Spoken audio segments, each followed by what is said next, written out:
Ya, muy buenos días a la reunión departamental del día de hoy. Les recuerdo la comida de la noche, nos vemos ahí.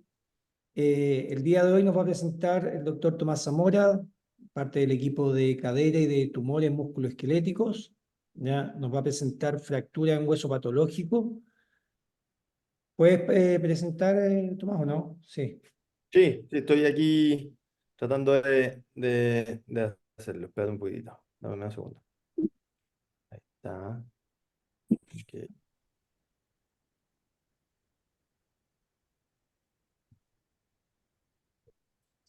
Ahí se Ahí ve, se... Tomás. Sí, ahí se ve bien. Perfecto. Perfecto. Ya, dale nomás, Tomás. Muchas gracias por la presentación al equipo, ¿ah? Dale. Bien, muchas gracias. Gracias, Felipe y equipo, por la oportunidad de presentar. ¿Se escucha bien o no? Sí. Se Sí. escucha y se ve bien. Eh, Dale nomás. Eso. Esta presentación es básicamente una cosa más o menos general, un poco para mostrar las distintas alternativas que nosotros podemos tener para enfrentar un tumor óseo y un tumor especialmente fracturado. Eh, eh, eh, la verdad que no estoy interesado en tener más conflictos. Digo nomás que soy un popurrí de casos principalmente míos, en el fondo de los cuales he tenido sin duda harta ayuda. La oncología es un trabajo que es muy de equipo, mucha ayuda del bote, pero también de Yanit y de otros miembros del equipo como Calvo, que me ayudó bastante para poder meterme en distintas áreas. Y otra cosa es que hay varios que no tienen el seguimiento completo en el sentido en que no han terminado su tratamiento. El tratamiento aquí es largo y yo llevo un buen tiempo ya en esta, pero tampoco tanto. Entonces hay algunos que todavía no se han terminado de tratar. Los equipos son grandes y el equipo, en fondo, el manejo multidisciplinario de los tumores musculoesqueléticos es algo que es esencial. Y solamente ahí como para ponerle los nombres, para que vean un poco de lo amplio que tiene que ser el trabajo en equipo, y especialmente para los residentes o las personas que se están recién ingresando al departamento y a la práctica de traumatología. El manejo de los tumores musculoesqueléticos necesita de un equipo que sea multidisciplinario. Y este es nuestro equipo en la UC, que está liderado por el bote, y yo desde el punto de vista traumatológico, pero también hay otro especialista en oncología médica, radioterapia, anatomía patológica, etcétera.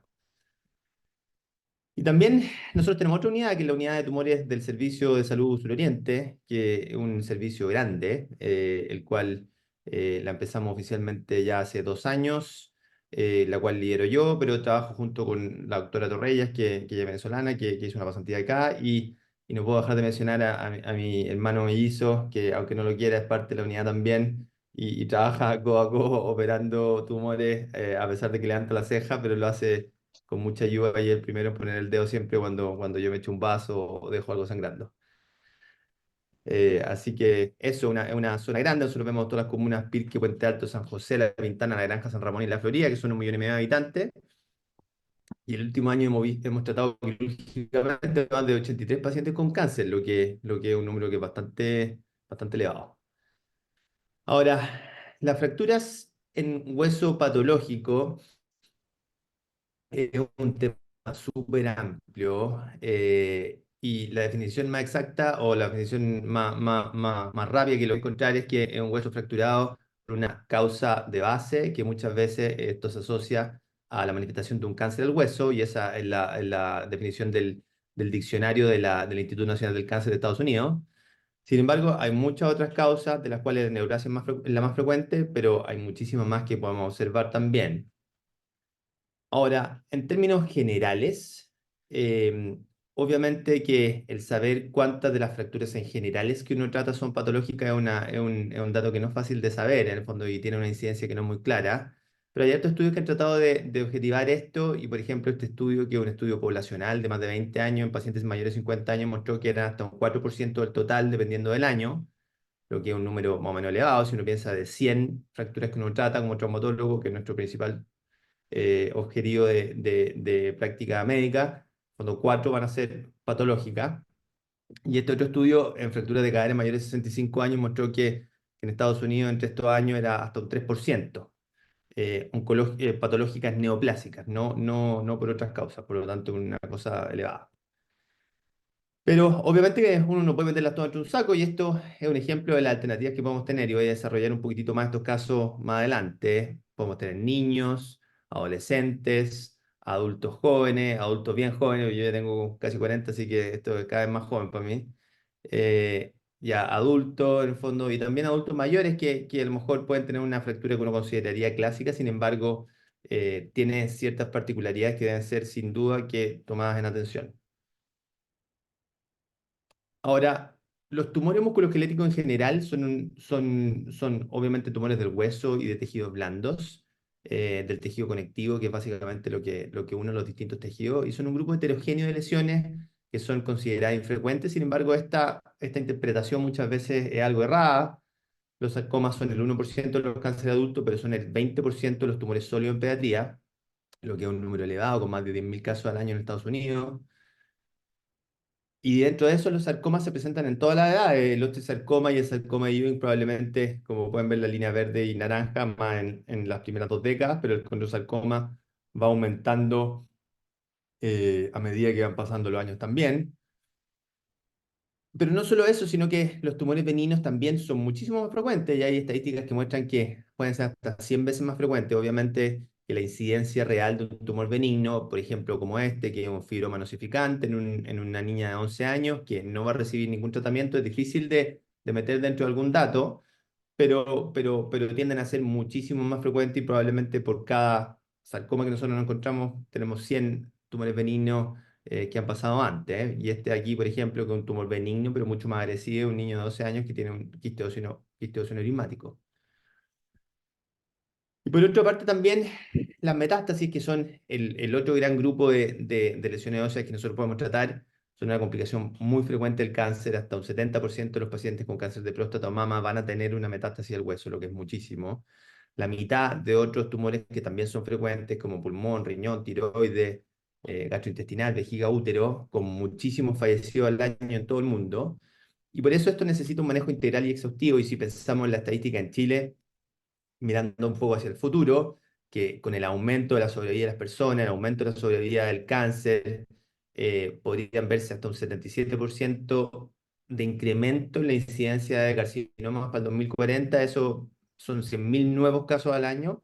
Podemos tener un sinnúmero de pacientes con enfermedad metastásica que se pueden complicar con fracturas, con dolor, con cosas graves como la hipercalcemia. Por lo tanto, nosotros tenemos que tener una idea buena de cómo tratarlo, y ahí lo aprovecho de dejar invitado, se me olvidó poner el flyer, pero del curso de la SHOT que tenemos sobre el manejo integral de la metástasis ósea, que va a estar muy bueno, que participan hartos del departamento, incluyendo Bote, Campito, eh, Armando, hay harto gallo. Bueno, y en general ha habido muchos avances, a pesar de todo, y uno voy a mostrarte cosas malas, pero hay muchas cosas buenas. Ha habido mucho avance en el diagnóstico, desde la imagenología, una máquina de una PET-resonancia, que son cosas que claramente nos ayudan a poder tener un diagnóstico más preciso, pero además molecular, con la cual podemos detectar y hemos visto el carácter neoplásico a enfermedades que se creían que eran pseudotumorales o al desarrollo.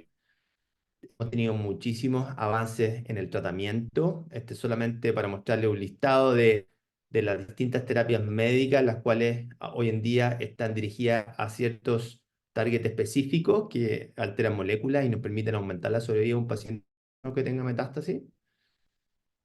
Tenemos distintos tipos de navegación. Esta es una cirugía claro, esto no lo tenemos nosotros ahora, pero existe. En el fondo podemos hacer reconstrucciones mucho más precisas. Una cirugía con un OARM que usamos en Canadá.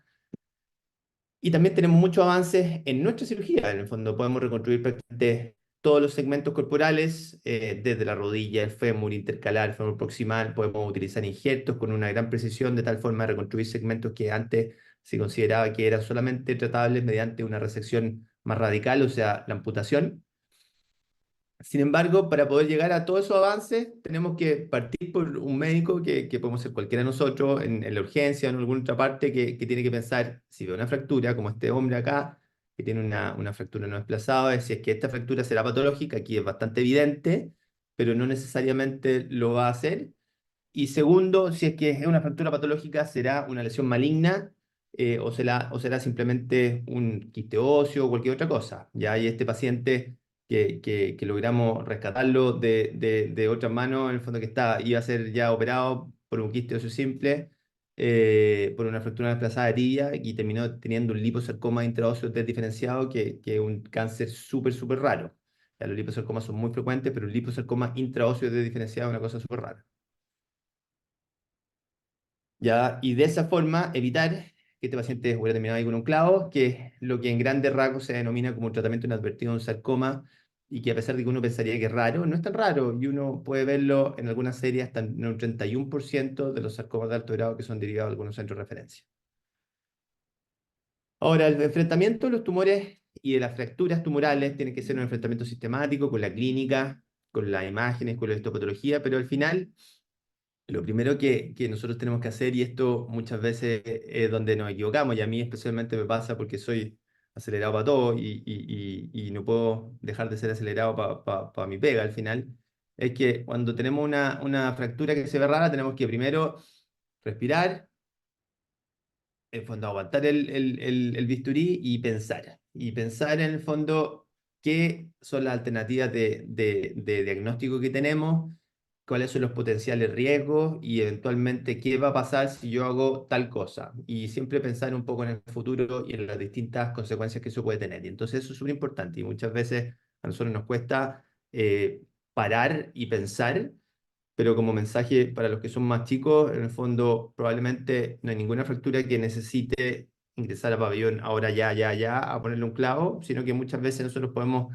tomar un tiempo, ver bien, preguntar opiniones, tomar más exámenes y de esa forma no cometer un error que puede significarle un gran perjuicio al paciente y un gran perjuicio para nosotros también, porque esto es una causa que es bastante frecuente de legalización de una atención de salud y probablemente si es que un médico le hubiera puesto un clavo al paciente que mostré recién, este liposarcoma intraóseo, ese médico hubiera sido demandado, yo creo que no hay quien lo salve, ni Hermosilla lo salva.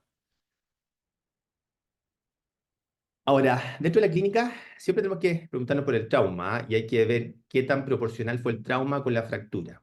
Claramente en una fractura en hueso patológico va a haber cierta discordancia entre la proporcionalidad y la fractura que estamos teniendo. Los tumores óseos generalmente se manifiestan por dolor, al contrario de los tumores de partes blandas. Los tumores benignos muchos pueden ser indoloros, pueden ser un hallazgo. Sin embargo, los sarcomas, la gran mayoría tiene dolor al momento de consultar y la gran mayoría tenía dolor previo a fracturarse.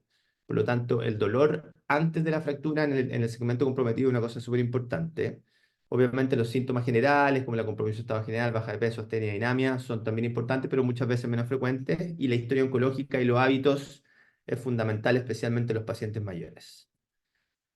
Luego, la edad nos va a orientar muchísimo en el diagnóstico diferencial y en grandes rasgos podemos ver que todo puede pasar en cualquier edad.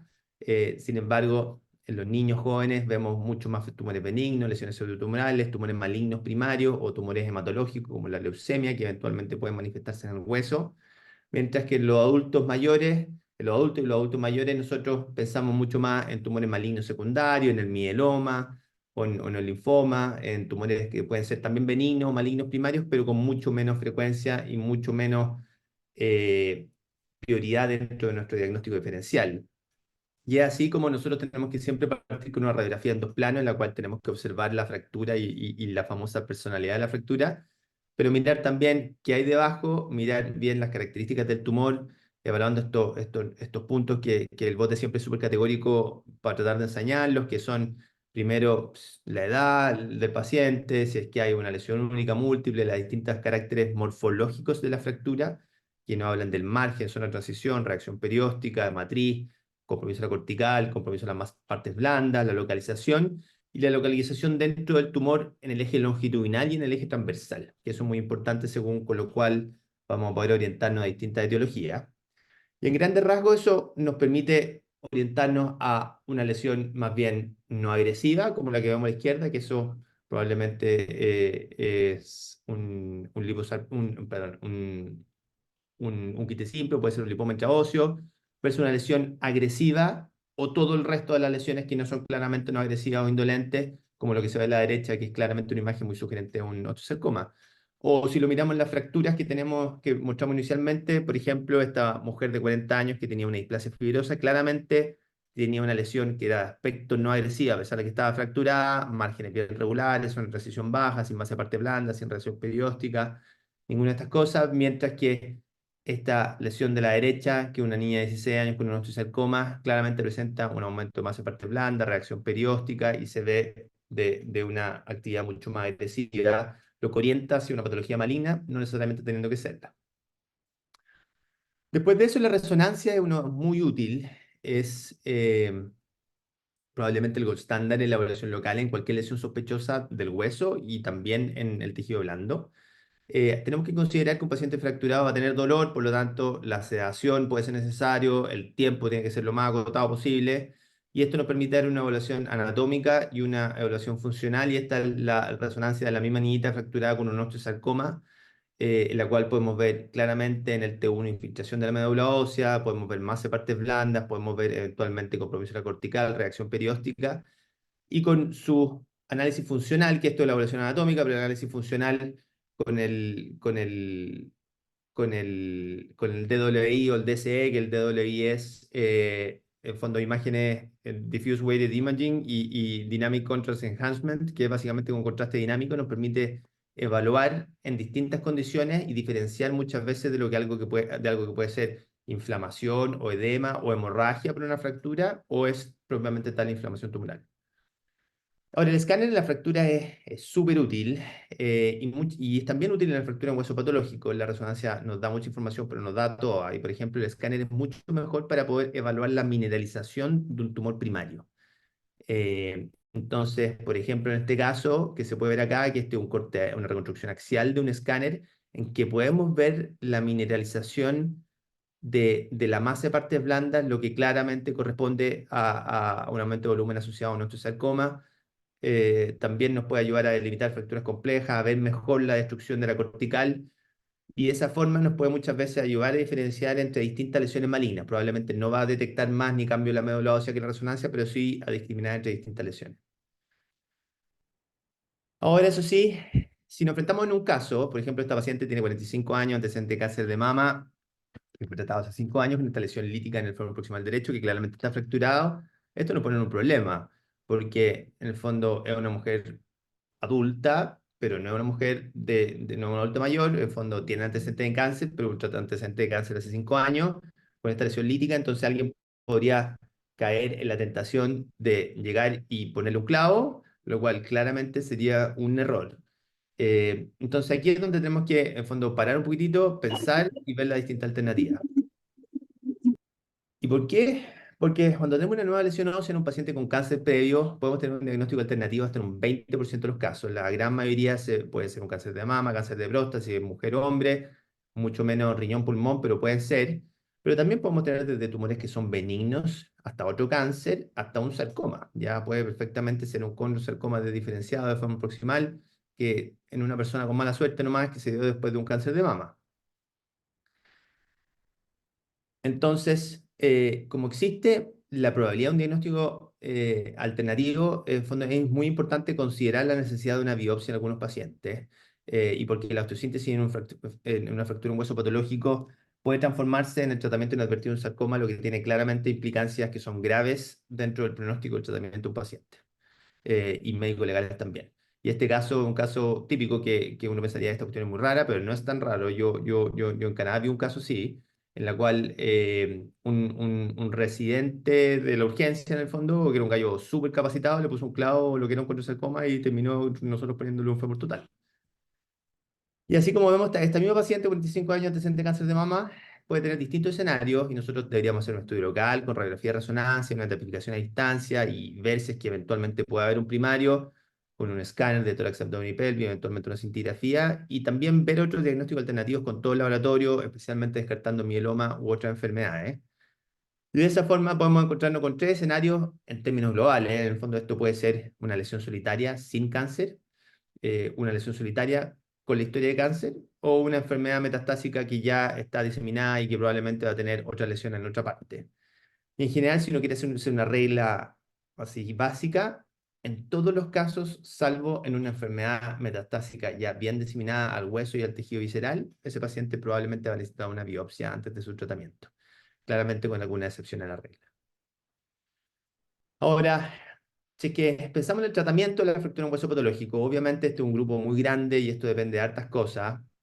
Depende del paciente, de su edad, de sus comorbilidades, depende de la fractura, qué tan compleja es, depende de la histología, obviamente si es un tumor benigno, si es un tumor maligno, si es un tumor maligno primario, secundario, y depende también de los objetivos del tratamiento, si es que es un objetivo que es más bien curativo o tiene un objetivo que es más bien paliativo, especialmente en el setting del paciente metastásico, y con eso podemos plantearnos si que el paciente va a necesitar una cirugía o eventualmente puede ser manejado de forma ortopédica, que también puede ser.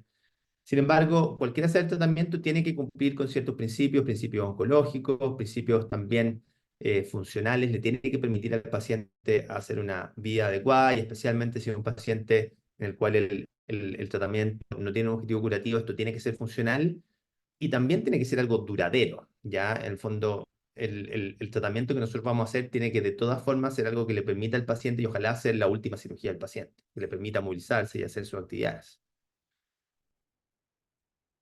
Entonces, ¿qué tenemos que considerar? El diagnóstico, la sobrevida, el lugar de la lesión, el hueso, la respuesta a otras terapias, y aquí en lesiones malignas secundarias, la respuesta a la radioterapia y a la quimioterapia es súper importante, y si es que el paciente va a poder tener carga y movilidad inmediata.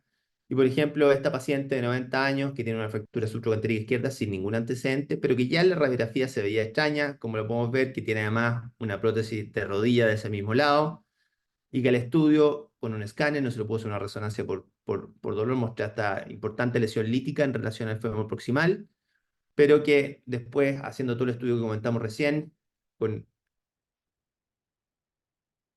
con un escáner de tórax, abdomen y pelvis, podemos ver una masa renal bien grande, bastante compatible con un cáncer renal, con bastantes nódulos suprarrenales, con nódulos pulmonares múltiples, con hartas lesiones líticas, ya en la columna y en la pelvis, por lo tanto, esta paciente es bastante probable que esto sea secundario a su cáncer renal, y es bastante seguro realizar una osteosíntesis definitiva, en la cual se realizó la osteosíntesis con una biopsia diferida que demostró este RCC, que es un cáncer renal, un cáncer de células renales, y con lo que la paciente pudo ser dada de alta, pudo deambular. Sin embargo, falleció a los 6 meses por su condición de base, pero pudo tener estos 6 meses con su cadera funcionando, que le permitió, en el fondo, disfrutar en el fondo de sus últimos días. Por lo tanto, esta es una cirugía en la cual se cumplió con el objetivo de durabilidad de lo que la paciente necesitaba y de permitir cierta funcionalidad y carga, que es lo que nosotros tratamos como objetivo en este tipo de pacientes.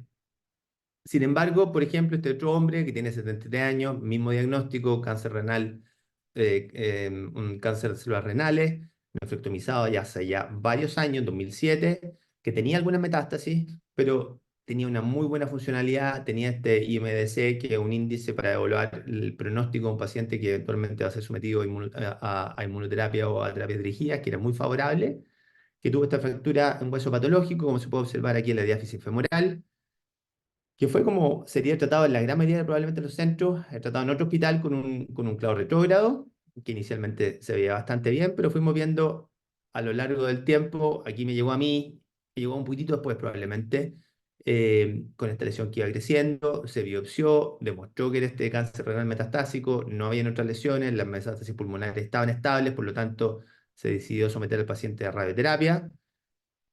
Y vemos que a partir del tiempo que va pasando, enero, marzo, abril, va aumentando y creciendo una masa que eventualmente se hizo incontrolable, en el fondo una gran masa, parte blanda en relación a la diáfisis femoral, con distintas lesiones en relación al fémur, probablemente asociadas con la contaminación de la fractura, y que ante el buen pronóstico de este paciente, en el fondo cuando llegó a mi cargo, decidimos sacar todo y realizarle una reconstrucción con una prótesis total, de fémur total, que es lo que tenemos acá, y con bastante buenos resultados. Aquí claramente lo que pasó fue que no se consideró un poco el eventual la eventual sobrevida del paciente, la poca respuesta a terapias locales y sistémicas que estaba teniendo el cáncer renal metastásico, y al final la cirugía no fue suficiente para las necesidades que tenía el paciente, no solamente funcionales, sino de expectativa de vida. Y a nosotros nos pasa bastante que el cáncer renal metastásico, y como han visto yo creo en los casos, es que es un dolor de cabeza importante. Es donde principalmente tenemos la duda en el paciente con metástasis, si hacer una resección amplia o tener que hacer solamente una osteosíntesis, una resección intestinal marginal. Y se ha visto que la resección amplia tiene menos riesgo de falla, sin embargo son procedimientos que son más invasivos, con más riesgo obviamente. Sin embargo, hay algunas dudas si es que estos procedimientos de más invasividad pudiesen generar mayor sobrevida asociado al disminuir la carga tumoral. Y esto solamente para mostrarle algunos estudios que muestran que efectivamente los pacientes con cáncer renal podría haber una mejor sobrevida si es que uno reseca de forma amplia la lesión, en el caso de una fractura inclusive, que muestran lo mismo. Sin embargo, esto claramente tiene un sesgo de selección. En un paciente mayor con un muy peor pronóstico evidente, lo resecamos, le hacemos una síntesis nomás. Obviamente que se trata de forma más conservadora, y al revés con un paciente en la condición totalmente contraria. Por lo tanto, no es tan claro, y aún así hay hartos estudios que han mostrado que la sobrevida del cáncer renal probablemente está mucho más determinada hoy en día por el tratamiento médico, y especialmente con los inhibidores de la tirosina, que con otras cosas o con la resección que nosotros podamos hacer. Sin embargo, aún así, el manejo local es súper importante. Y por ejemplo, este caso es un paciente de 80 años, estos son del set de casos que lo voy a referenciar porque lo veo que se conectó, que me ayuda Claudio, que es mi comodín de la extremidad superior, y que siempre con mucha buena voluntad me ayuda a que cometa un descalabro. Y este hombre que es monorreno, que una funcionalidad muy buena pre-fractura, que comenzó con esta lesión, que fue creciendo rápidamente, fracturada, y cuya biopsia fue un cáncer renal metastásico sin otras lesiones, y que ante la presencia de una lesión en un solo segmento, tenía estas dos lesiones del húmero, con un muy buen pronóstico, con inmunoterapia, decidimos hacer una resección amplia y una osteosíntesis, rellenando con, con cemento, y haciendo un acortamiento primario de la zona de la lesión con buenos resultados. Este paciente lleva más de un año con esta lesión prácticamente consolidada, perdón, y sin falla del resto del implante, lo que para este tipo de paciente es un buen resultado. Un caso parecido también, 75 años, cáncer renal metastásico, metástasis pulmonares, con un IMC que era favorable, o sea, tenía buen pronóstico, con esta gran lesión en el húmero izquierdo que llegó ya con una fractura cuando lo vimos sobre la urgencia, y por lo mismo decidimos hacer una resección amplia con una reconstrucción con una prótesis intercalar de húmero, que es lo que ven acá, en fondo, un segmento de metal con vástagos cementados hacia ambos lados, con lo que el paciente retomó su funcionalidad de forma bastante adecuada. Y este es un caso un poco más normal, un paciente de 83 años también con cáncer renal, con metástasis pulmonares, y aquí, sin embargo, con una funcionalidad mucho más límite, con un IMSA intermedio, lo que nos habla de una sobrevida probablemente de alrededor de 22 meses promedio, eh, que no es malo, pero sí no es como los que tienen una sobrevida favorable que va más cerca de los 4 o 5 años, con esta gran lesión a nivel del trocánter mayor, que llegó fracturado, y que ante la progresión local y el riesgo de que esto fuera un problema más adelante, también le decimos hacer una resección del fémur proximal con esta reconstrucción con una megaprótesis. Ahora, cuando tenemos un defecto óseo, después de una fractura o simplemente por el tratamiento de un tumor en un paciente joven, y en el cual nosotros pensamos que va a haber una sobrevida adecuada o una sobrevida mayor, aquí es donde la reconstrucción biológica tiene un rol que es fundamental, porque esto nos puede permitir que la reconstrucción sea permanente en el tiempo. Ya las prótesis son muy buenas, pero todos sabemos que las prótesis en algún momento se van a aflojar y pueden requerir otras cirugías que en el tiempo probablemente nos vamos a ir acabando, nos vamos a ir quedando sin opciones. Entonces la reconstrucción biológica aquí es una gran herramienta. Y las principales alternativas son el uso del injerto, del autoinjerto o la osteogénesis por distracción, de la cual nosotros no hacemos mucho, así que no voy a conversar tanto. Dentro del uso del injerto, el autoinjerto peroné es de los injertos más utilizados, el más utilizado por lejos de los vascularizados, de los no vascularizados, probablemente el más utilizado después de la cresta ilíaca, cuando hay tejidos pobremente vascularizados. El injerto vascularizado es una muy buena alternativa. Se puede utilizar solo, se puede utilizar como una transferencia epificiaria, se puede utilizar sumado a un alingerto, lo que es conocido como la técnica de Kapana, que les voy a mostrar después. Y este, por ejemplo, es un caso de una paciente de 42 años con una displasia fibrosa biopsiada que estaba fracturada en su húmero distal izquierdo, la cual vemos que a pesar de que se ve como una lesión no agresiva, tenía gran compromiso en la cortical, tenía un gran defecto óseo y al momento del curetaje esto es un hoyo. En el fondo no hay absolutamente nada que uno pueda, que nos permita contener un relleno o alguna otra cosa y por lo tanto decidimos hacer con Claudio una resección de la lesión y una aumentación con un injerto, con un autoinjerto de peroné. Este es su autoinjerto de peroné ya después, a los 8 meses que está totalmente consolidado. Esta paciente probablemente me gana a mí en un gallito, tiene más fuerza que nadie y un rango de movilidad totalmente completo, lo que es un muy buen resultado después de su cirugía.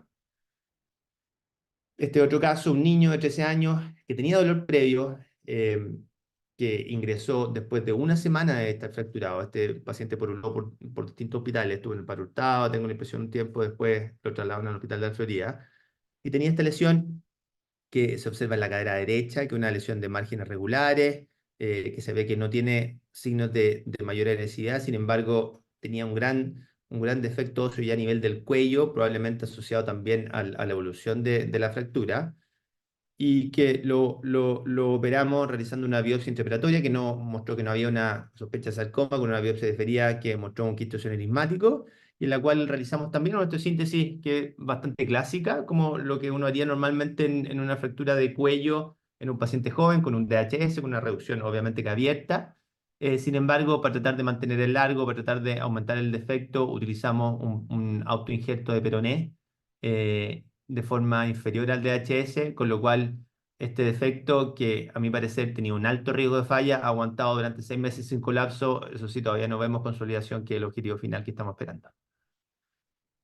Esta otra paciente, 16 años, femenino, con un osteosarcoma convencional de alto grado, en la cual este es el único caso que tengo que ganar, pero voy a mostrar una cosa distinta, que este tipo de sarcoma se maneja con quimioterapia neoadyuvante, con cirugía, después con quimioterapia.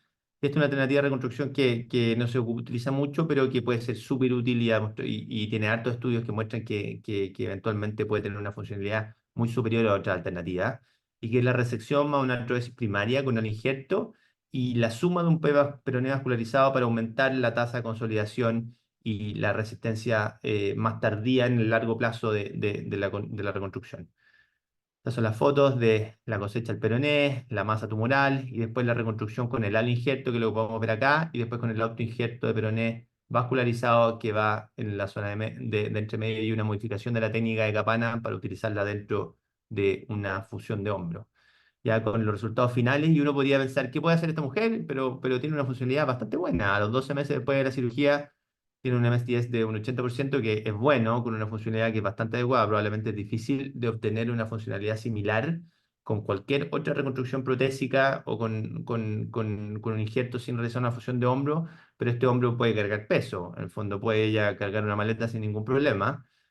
Y algunos estudios han mostrado que la reconstrucción con una artrodesis, con un halo autoinjerto, esto es una revisión sistemática de 50 artículos, es probablemente de las que mejores resultados funcionales nos puede otorgar en cuanto al MSTS.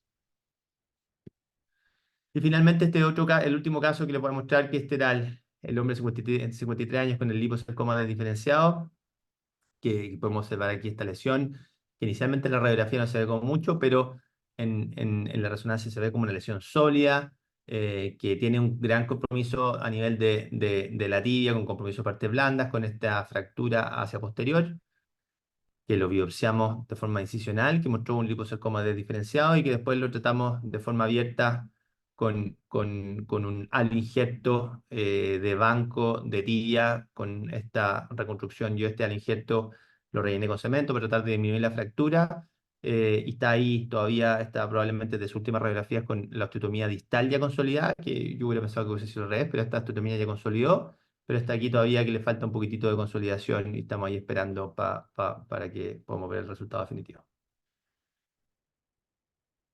Eso. Las fracturas en hueso patológicas, como conclusión, son un desafío diagnóstico quirúrgico. No es solamente un desafío quirúrgico, sino que principalmente, y eso es algo que me decía me acuerdo, mi jefe al principio en Canadá, que los tumores son entretenidos de operar y muchas veces son difíciles, pero el principal desafío es diagnóstico, en el fondo, el saber qué hacer, el no embarrarla y no quemar puentes de más. Por lo tanto, es súper importante hacer un estudio esquemático para poder tratarlas. Y ante la duda, siempre tener cautela y hay que considerar la biopsia en todas las circunstancias, ¿ya? Y desecharla en el caso que no sea necesario, pero uno siempre debería tener la biopsia antes de algún tratamiento como una alternativa.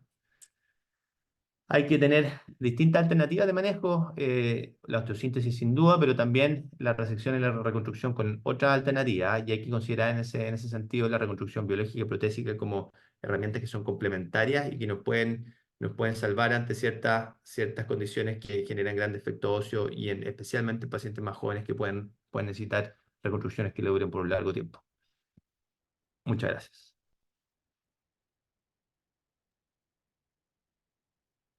Perfecto. Oye, muchas gracias, Tomás, por la bonita presentación, por lo clara, por lo esquemática, los casos súper, súper interesantes. De verdad te felicito, ¿ah? Muy, muy buena presentación. Quería además aprovechar, este es un tema súper transversal que nos toca a todas las subespecialidades y sobre todo en infantil, que vemos, tú, como tú ponías ahí un poco la cantidad de tumores también que vemos en etapas precoces. Por suerte, la gran mayoría son tumores benignos, pero nos toca bastante. Y quería aprovechar un poco de agradecer siempre el apoyo del equipo, de Eduardo, de tuyo en los últimos años, que siempre están ahí disponibles para ayudarnos en casos más complejos o en casos que tengamos dudas. Así que agradecer un poquito la disponibilidad, ¿ya? Y yo tenía una pregunta, un poco de repente deja compartir, negro, para que te podamos ver Ah, sí, sí, sí. la cara. Eh, Tenía una pregunta un poco porque nos toca. Lamentablemente, efectivamente, tenemos lesiones por hueso patológico, sobre todo en infantil. Como decíamos, la gran mayoría son lesiones benignas, por suerte. Pero de repente, claro, hay un quiste óseo, pero queda un poquito la duda, o un defecto fibroso cortical y también queda la duda. Y bueno, quizás aquí en la Católica tenemos un poquito más al acceso a toma de biopsia y eventualmente después una cirugía más diferida, pero no sé, en el Sotero del Río incluso, quizás es un poquito más complejo poder resolverlo en forma más precoz o en forma rápida, un poco de tomar biopsia, después de evaluar el resultado, después de eso hacer la osteosíntesis definitiva, por ejemplo. Entonces, un poquito, ¿qué nos aconsejas tú en estas lesiones? Ahí pusiste al final como siempre biopsia, pero ¿cuáles quizás son lesiones que podríamos tratar en forma directa con una osteosíntesis cuando hay lesiones como un quiste óseo o un defecto fibroso cortical?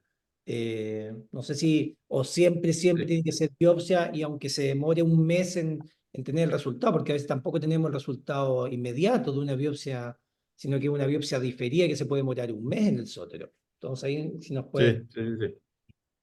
No, sin duda que ese yo creo que el gran desafío, por lo cual uno ahí tiene que parar y pensar un poco en la alternativa. Primero, depende todo de la certeza diagnóstica. Hay algunos tumores óseos que son de aspecto no agresivo, en el fondo que son categóricamente un diagnóstico, y ese tipo de lesiones eventualmente, por ejemplo, un quitoso simple que es súper compatible a la radiografía, compatible a la resonancia. En el fondo, ese paciente claramente puede ser tratado de forma primaria, eh, sin necesidad de tomarle una biopsia antes y esperar ese resultado. Sin embargo, cuando no está la certeza, en el fondo, imaginológica, yo creo que hay que siempre considerar tener una biopsia, y muchas veces uno se puede apoyar, por ejemplo, en una biopsia rápida, eventualmente que descarte la presencia de un sarcoma, a pesar de que a los patólogos no está aquí la Antonieta, porque me estaría retando probablemente en este momento, porque yo creo que odian llegar a esa situación, pero hay que apoyarse en eso.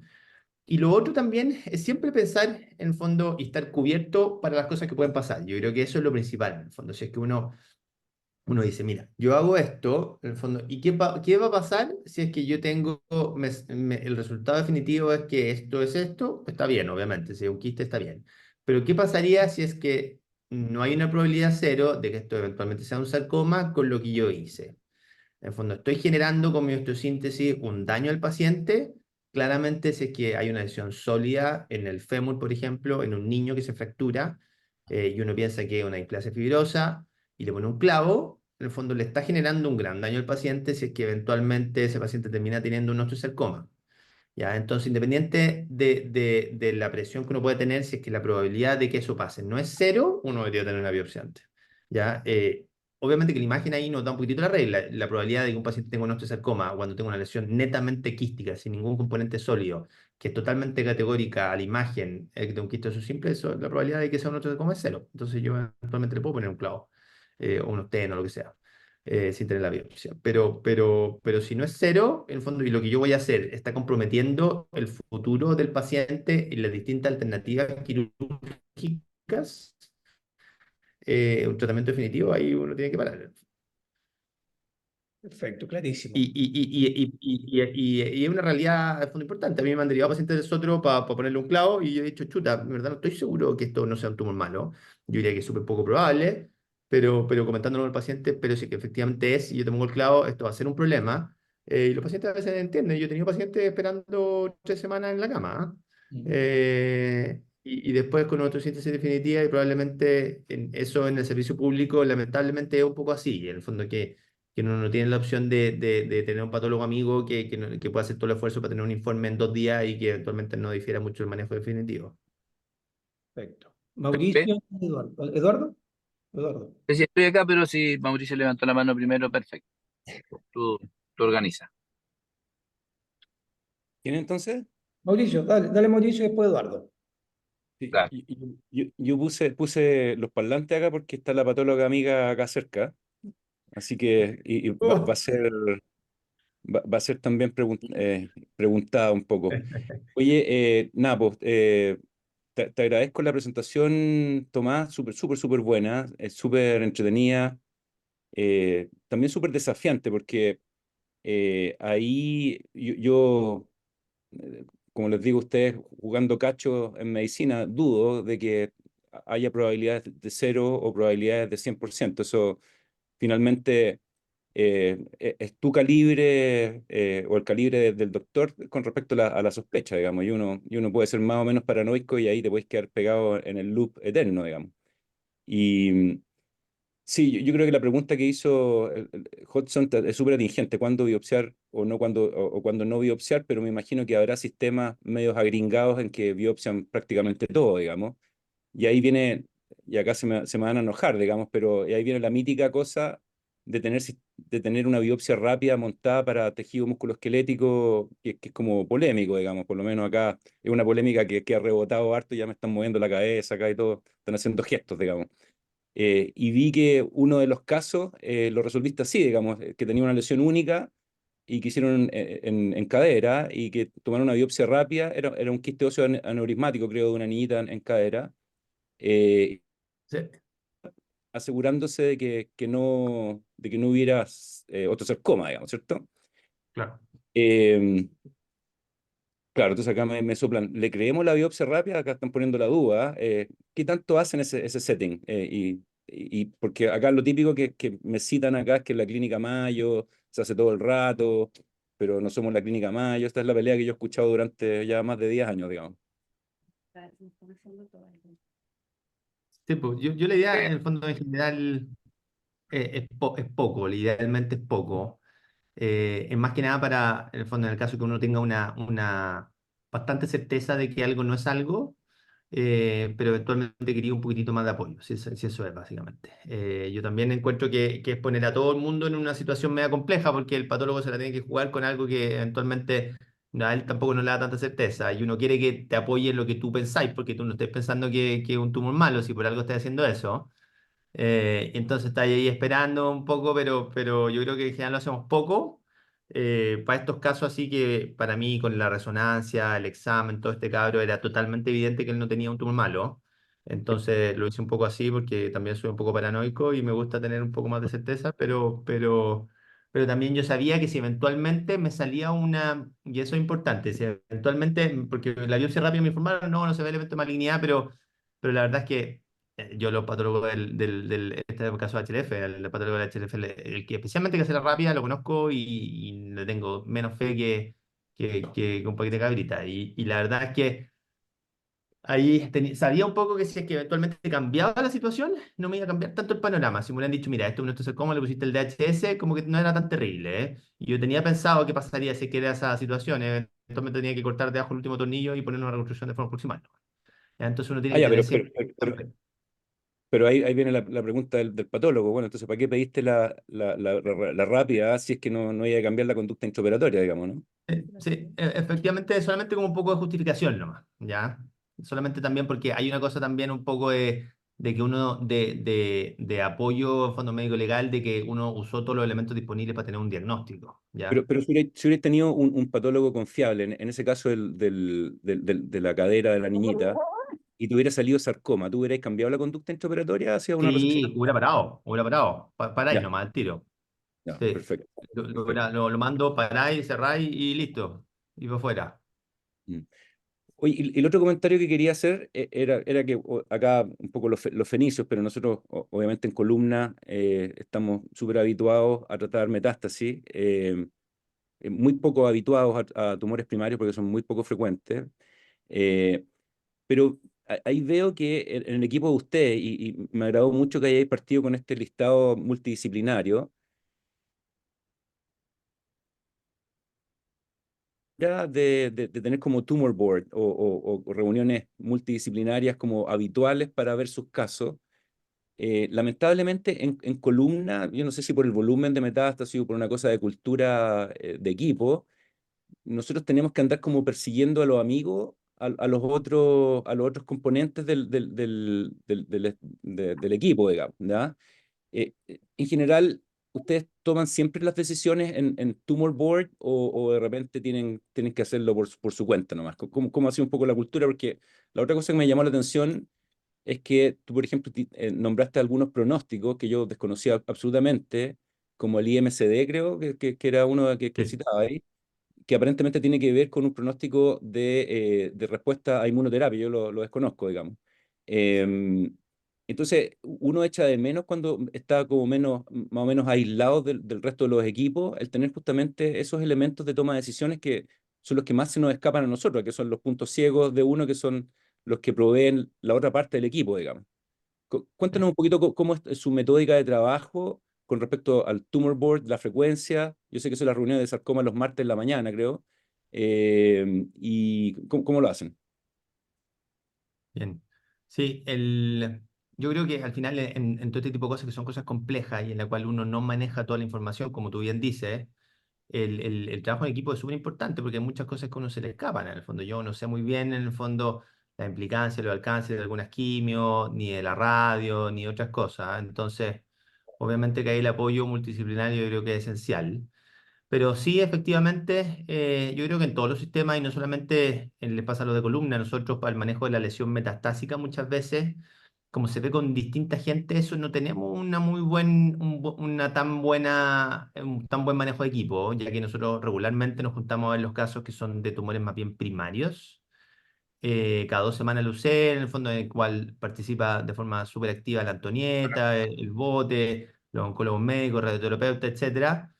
Pero los pacientes con metástasis, que muchas veces la manejamos ahí, especialmente porque está con los que hacen mama, principalmente, cuando son de otras etiologías, de otros primarios, en el fondo, especialmente cuando son riñón, cuando son próstata, que los ven otro gallo, en el fondo, muchas veces también lo tenemos que hacer así a lo amigo y preguntarle, y en el fondo, y ahí yo hablo directamente con varios, entre ellos con el Pablo Muñoz, con, con, con los oncólogos que ven riñón, como para ver estos casos, y ahí uno también va aprendiendo, pero efectivamente falta un poquitito de trabajo en equipo para el paciente metastásico probablemente, no así tanto para el primario. En el hospital, el fondo en general, todos los pacientes se ven en el comité y en el hospital público hay esta cosa del comité que lo tienen un poco bastante santificado en el fondo, como que el comité marca la norma. Y a pesar de que muchas veces en el comité solamente le dicen sí a lo que uno dice, pero yo digo, dicen, no, tengo paciente lesión en 2 segundos con lesión de tal tanto, necesitamos radioterapia post-op. Ok, listo, siguiente.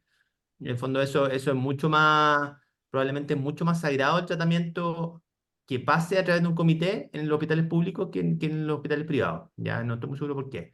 Y ahí es de forma semanal, en el fondo. Todos los miércoles comité en el servicio de oriente que se ven los pacientes de todo el área. Sólido, gracias.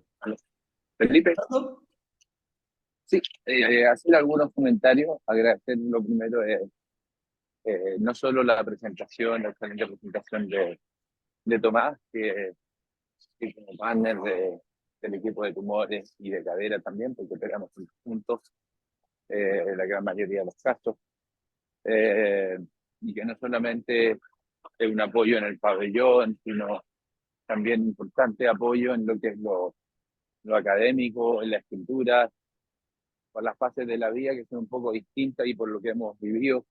Yo no soy un gran escritor, pero por lo menos tengo las posibilidades que me llegan las invitaciones de distintos lados a escribir libros, capítulos, y en el que tengo como apoyo incondicional, fuerte y efectivo de Tomás. Entonces, que se valga ese reconocimiento. Y un poco respecto de todo lo que se ha dicho aquí, ciertamente es verdad. Algunos bemoles respecto a... Yo creo que esto depende mucho de los resultados, sin duda, como decía el doctor Barriga. Le preguntaba una vez, me crucé y yo iba con mis pecados y le decía, oye, ¿cuál es el factor más importante para curar a un paciente con cáncer? Uno le decían la edad, otro le decían el tipo de tumor, la escarificación, bla. Y finalmente, la respuesta que es bastante lógica, y que el doctor Barrigo no, es quien te trata. O sea, el que te trata es alguien que tiene que saber. Eso es fundamental. Te trata a alguien que no sabe o sin criterio, estáis perdidos. Ahora, los hospitales públicos versus los privados, obviamente las dinámicas son distintas. Y volviendo un poco a lo que decía Tomás respecto a que los hospitales públicos, claro, esperan que todo pasa por comité, como puede ser en el traumatológico. Claro, ellos le dan el tiempo porque la precocidad en el tratamiento lamentablemente no es su gold estándar o su fuerte.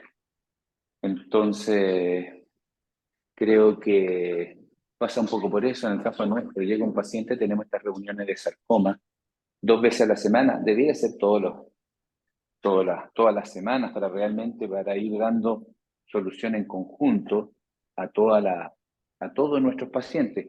Pero la gran ventaja que tenemos es que hoy en día, como llevamos tanto tiempo afiatados y confiamos tanto en los distintos profesionales, que uno ya sabe lo que va a decir César Sánchez, ya sabe lo que va a decir Vinés, entonces uno puede ir tomando decisiones rápidamente sin necesidad de estar consultándolo. Si uno tiene una duda, pega un telefonazo, Vinés, los radiólogos, a la Antonieta en patología, y vamos resolviendo los casos de manera mucho más rápida, cosa que en el sistema público eso no pasa.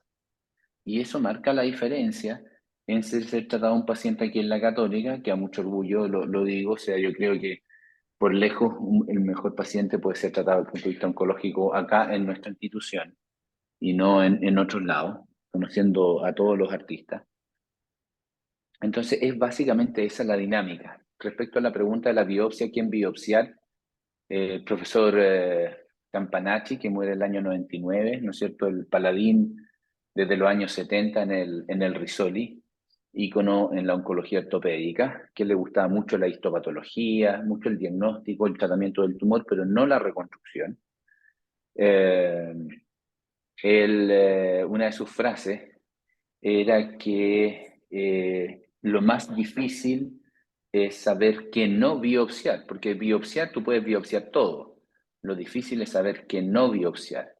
Y para eso se necesita experiencia, se necesita arte, se necesita tener ese olfato de saber qué es lo que es, y luego que se hace la biopsia, el resultado de la biopsia, ver si es que el calza el pulso con la orina, como decía Canals, ¿no es cierto? Sergio Canals se llamaba el del Sotero, muy buen clínico. Si no te está calzando el resultado de la imagen con la clínica, con la histopatología, tienes que repetir la biopsia o al menos discutirla con tu patólogo, con los radiólogos nuevamente. Entonces son todas esas cositas, sistema privado, sistema público, quién es tu equipo tratante, imagínate que Tomás no tiene un buen patólogo, el equipo de rayos allá probablemente tampoco es de la calidad del que tenemos acá, y así todo, todos tenemos capacidad de equivocarnos, un Oscar Conchera, un Burdile, la Antonieta, yo, Tomás, Vinés, todos, César Sánchez, todos tenemos, obviamente vamos a tener nos vamos a equivocar en nuestra vida, todos nos equivocamos, pero obviamente el porcentaje de error es mucho menor. Entonces yo creo que sí influye donde uno sea tratado. Las reuniones, si bien por supuesto que sirven, pero en la medida que uno tiene sistemas privados que funcionan mucho mejor aceitados, como puede ser la Católica, sin duda es un gran aporte.